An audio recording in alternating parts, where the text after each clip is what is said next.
साथियों, सादर प्रणाम। मैं आपका हाकिम यादव एक महत्वपूर्ण जानकारी के साथ। जैसा कि आपको पता है, मैं सोशल मीडिया प्लेटफॉर्म के माध्यम से सरकार की विभिन्न योजनाओं की जानकारी के साथ साथ जो भी नया अपडेट आता है उसकी जानकारी आप तक शेयर करता हूं। अभी परसों की पोस्ट पर एक हमारे फेसबुक फ्रेंड ने एक योजना के बारे में जानना चाहता है कि सचिव जी हमको ग्राम पंचायत में ग्राम कोटवार के बारे में बताइए। कोटवार की नियुक्ति कैसे, उसको मानदेय कैसे मिलता है, उसकी प्रक्रिया क्या है। तो आज मैं बात करने जा रहा हूं ग्राम कोटवार, जिसको हम चौकीदार भी बोलते हैं। ये एक ग्राम पंचायत में एक भी हो सकता है। यदि गांव बड़े हैं तो प्रत्येक गांव में अलग अलग भी हो सकते हैं।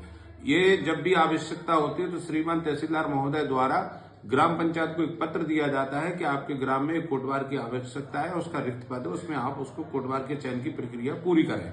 तो जैसे ही तहसीलदार महोदय आदेश करते हैं, उसके बाद ग्राम पंचायत अपने संबंधित ग्राम के इच्छुक व्यक्तियों से आवेदन लेती है, जो भी उस ग्राम के निवासी होना चाहिए और कम से कम 8वीं पास होना चाहिए और चरित्र उनका अच्छा होना चाहिए। किसी भी प्रकार के थाने में या न्यायालय में किसी प्रकार की कोई FIR दर्ज ना हो।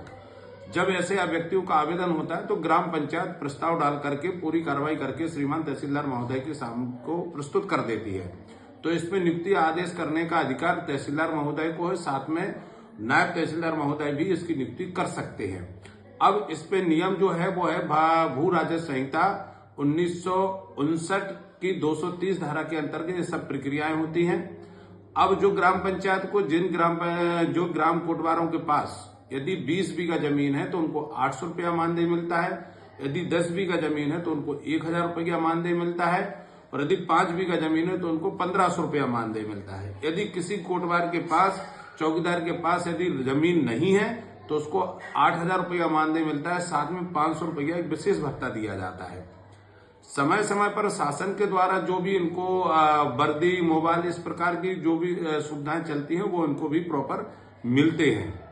अब इसमें जो भी व्यक्ति इच्छुक आवेदन करना चाहते हैं, पहली बात तो यह कि उस ग्राम या ग्राम पंचायत में रिक्त पद होना चाहिए। दूसरी शर्त यह है कि वो व्यक्ति उसी ग्राम पंचायत का होना चाहिए।